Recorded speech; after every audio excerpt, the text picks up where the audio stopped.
70s का दशक हमारे देश के लिए काफी अहम था क्योंकि इस दशक में काफी कुछ हुआ था। फिर चाहे वो इंडिया पाकिस्तान वॉर हो या इमरजेंसी लागू होना हो या इंदिरा गांधी के अलग अलग मिशंस और ऑपरेशंस हो, और उनमें से ही एक था ऑपरेशन स्माइलिंग बुद्धा, जो इंडिया के first successful nuclear bomb test जो 18 मई 1974 के दिन किया गया था, उसका कोड नेम था। इस न्यूक्लियर बॉम्ब को राजस्थान के पोखरा के आर्मी बेस में डेटोनेट किया गया था, जिसे पोखरन टेस्ट रेंज भी कहा जाता है। इस ऑपरेशन को इंडियन आर्मी ने कई सारे इंडियन जनरल्स के सुपरविजन के अंडर ऑपरेट किया था। मिनिस्ट्री ऑफ एक्सटर्नल अफेयर्स ने इसे पोखरन 1 का नाम दिया था, और पोखरन 1 को यूनाइटेड नेशंस सिक्योरिटी काउंसिल, जिसे यूएनएससी के नाम से भी जाना जाता है, उसके 5 परमानेंट मेंबर्स ने पहले कंफर्म्ड न्यूक्लियर वेपन्स टेस्ट जारी किया था। इस ऑपरेशन को ऑपरेशन स्माइलिंग बुद्धा इसलिए कहा गया था क्योंकि इसे बुद्ध पूर्णिमा के दिन कंडक्ट किया गया था, और इसके सक्सेसफुल होने के बाद इंदिरा गांधी जी ने कहा था, the Buddha has finally smiled. साथ ही ये नाम इसलिए भी इस ऑपरेशन के लिए सही था क्योंकि इंडिया ने न्यूक्लियर वेपन्स का टेस्ट तो किया था, लेकिन पीसफुल पर्पस के लिए किया था, और इसे पीसफुल न्यूक्लियर एक्सप्लोजन भी कहा जाता था। और बुद्धा हमेशा से ही पीस यानी शांति का ही सिंबल रहे हैं। साल 1944 में जब Tata institute of fundamental research का फाउंडेशन हुआ तो इंडिया में न्यूक्लियर पावर का रूट भी शुरू हुआ, और उसके बाद इंडिया की इंडिपेंडेंस के साथ ही न्यूक्लियर वेपन्स प्रोग्राम का फॉर्मेशन हमारे पहले प्राइम मिनिस्टर जवाहरलाल नेहरू ने कर दिया था। और Tata institute of fundamental research के प्रोफेसर होमी जे भाभा, जो इस प्रोग्राम का लीडर बनाया गया था, और उन्होंने उनके लिए दिए गए इस काम को पूरा करने में अपनी जी जान लगा दी थी, और उनके इन्हीं कामों की वजह से उन्हें the father of Indian nuclear programme के नाम से भी जाना जाता है। इसके साथ ही India nuclear non proliferation treaty के डेवलपमेंट में भी काफी इन्वॉल्व थी, लेकिन उस दौरान वर्ल्ड अफेयर मिनिस्ट्री का यह मानना था कि न्यूक्लियर वेपन्स किसी भी देश की स्ट्रेंथ तो दिखाते ही हैं, लेकिन इसके साथ ही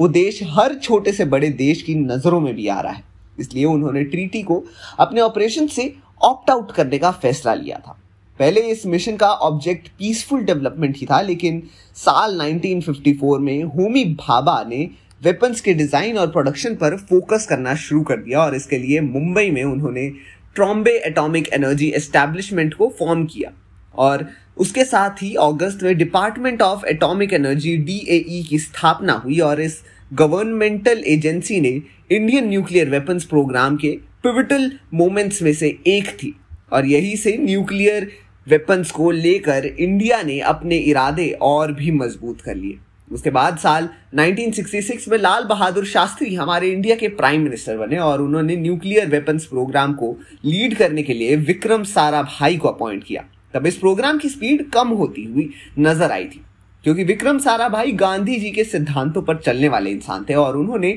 इस प्रोग्राम को पीसफुल पर्पस के लिए आगे बढ़ाना सही समझा, ना कि मिलिट्री एप्लीकेशंस के लिए। लेकिन जब साल 1967 में इंदिरा गांधी हमारी प्राइम मिनिस्टर बनी, तब फिर से एक बार इस मिशन में तेजी आई, और उसके रिजल्ट के तौर पर वेपन्स ग्रेड प्लूटोनियम डेवलप किए गए थे, और इस एक कदम ने इस ऑपरेशन की स्पीड को और भी तेज बना दिया था। और वेपन ग्रेड प्लूटोनियम के डेवलपमेंट में केमिकल इंजीनियर होमी सेठना का एक काफी सिग्निफिकेंट रोल रहा था।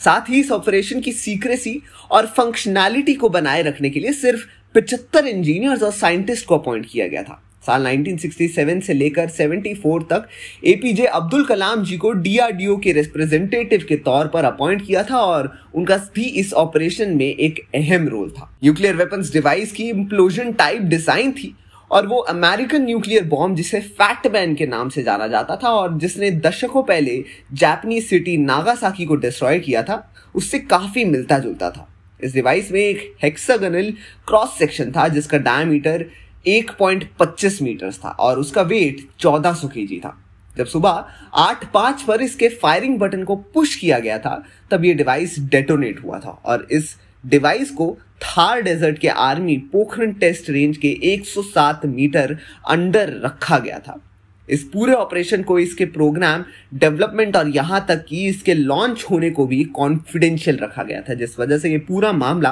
कंट्रोवर्शियल भी हो गया था। लेकिन लीडर्स ने अच्छे से इस मामले को संभाला था, और प्रेस तक ये बात इसकी सफलता के बाद ही पहुंची थी। अब इंडिया का ऑपरेशन स्माइलिंग बुद्धा सक्सेसफुल हुआ और इस न्यूक्लियर बॉम्ब टेस्ट के बारे में पूरी दुनिया को इस बात का पता चला कि अब इंडिया के पास भी न्यूक्लियर बॉम्ब है और अब वो किसी के सामने झुकने वाला नहीं है। तब इस पर काफी सारे रिएक्शंस आए थे। इस ऑपरेशन के बाद प्राइम मिनिस्टर इंदिरा गांधी को पॉपुलैरिटी और भी बढ़ गई थी और उन्होंने अपने पिता जवाहरलाल नेहरू का न्यूक्लियर टेस्ट करने के मिशन को आगे बढ़ाया था और उन्होंने पोखरण 1 को साल 1971 में हुई इंडो पाक वॉर के एंड के बाद ही लॉन्च किया, जिससे हमारे आसपास के सभी देशों तक ये खबर पहुंच गई कि अब इंडिया शांति से तो सारे मसले हल करेगा ही, लेकिन साथ ही जब बात हमारे देश की सुरक्षा पर आएगी तब हम न्यूक्लियर करने से भी पीछे नहीं हटेंगे। और उनके इस काम के बाद उनकी इमेज में भी इम्प्रूवमेंट हुई और इंडिया की पार्लियामेंट ने कांग्रेस पार्टी को फिर से अपना लिया था। इंटरनेशनल कम्युनिटीज की तरफ से हमारे इस ऑपरेशन को लेकर काफी सारे हार्श ऑपोजिशन लगाए गए थे, जबकि हमने ये क्लियरली अनाउंस किया था कि ये न्यूक्लियर टेस्ट पीसफुल पर्पस के लिए ही किया गया है। लेकिन फिर भी इंटरनेशनल लेवल पर द न्यूक्लियर सप्लायर्स ग्रुप को फॉर्म किया गया था, जिसका मकसद इंडिया के न्यूक्लियर बम को इंटरनेशनल न्यूक्लियर प्रोलिफरेशन से चेक करने का था कि कहीं इंडिया ने किसी रूल को तो नहीं तोड़ा। और 1992 में न्यूक्लियर सप्लायर्स ग्रुप इस कंक्लूजन पर आया कि सब कुछ सही है, लेकिन न्यूक्लियर एक्सपोर्ट डील्स के लिए काफी सारे सेफगार्ड जरूरी हैं, जिसका सीधा मतलब ये था कि इसके बाद इंडिया एक भी न्यूक्लियर टेस्ट नहीं करेगा। लेकिन 2008 में जब Indo US civilian nuclear agreement हुआ तब ये रिस्ट्रिक्शन भी हटा दिया गया था। सभी देशों ने इंडिया के स्टेटमेंट को मान लिया और उसकी तारीफ भी की, लेकिन पाकिस्तान ने एक पल के लिए भी इंडिया की पीसफुल पर्पस के लिए न्यूक्लियर टेस्ट करने वाली स्टेटमेंट पर भरोसा नहीं किया था। पाकिस्तान के उस दौर के प्राइम मिनिस्टर जुल्फिकर अली भुट्टो ने कहा था कि वो कभी भी इंडिया की बनी किसी परमिशन के न्यूक्लियर टेस्ट की बात को नहीं मानेंगे। उनका कहना था कि इंडिया उनकी बुली कर रहा है और इंडिया पूरी दुनिया को इस टेस्ट के जरिए चैलेंज कर रहा है और साथ ही वो अपने भड़काऊ भाषण के जरिए बाकी के देशों को इंडिया के खिलाफ करने की कोशिश कर रहे थे। लेकिन उनकी ये कोशिश नाकामयाब रही और इंडिया ने उनका अच्छे से जवाब भी दिया और पाकिस्तान को चुप कर दिया। लेकिन इसके बाद पाकिस्तान अपने न्यूक्लियर वेपन्स बनाने की तैयारियों में लग गया। इस सारे कॉन्सिक्वेंसेस के बाद भी इंडिया का ऑपरेशन स्माइलिंग बुद्धा सफल रहा और ये इवेंट मॉडर्न इंडियन हिस्ट्री का एक अहम ऑपरेशन रहा है, जिसने हमारे देश की नई सोच और नए विचारों को पूरी दुनिया के सामने लाया और सबकी पहचान मॉडर्न इंडिया से कराई, जो किसी की गुलामी में जीने वाला नहीं बल्कि एक सक्षम और इंडिपेंडेंट देश था। इसके बाद साल 1998 तक इंडिया ने कोई भी न्यूक्लियर टेस्ट नहीं किया था और सारे ही प्रपोजल्स को रिजेक्ट कर दिया था। लेकिन 1998 में हुए जनरल इलेक्शंस के बाद एक बार फिर से ऑपरेशन शक्ति की शुरुआत हुई, जिसे पोखरण 2 के नाम से भी जाना जाता है, जिसमें पिछले 2 दशकों से इन्वेंट हुई नई टेक्नोलॉजी का इस्तेमाल किया गया और इसे पोखरण 1 से और भी ज्यादा पावरफुल बनाने की कोशिश की गई थी। और ऐसी ही किसी ऑपरेशन पर बेस्ड होने वाली है टाइगर की आने वाली फिल्म ईगल की स्टोरी। तो आपके क्या विचार हैं इस पर? हमें कमेंट सेक्शन में अपने विचार जरूर बताएं और देखते रहिए हमारा चैनल बॉलीग्राड स्टूडियोज।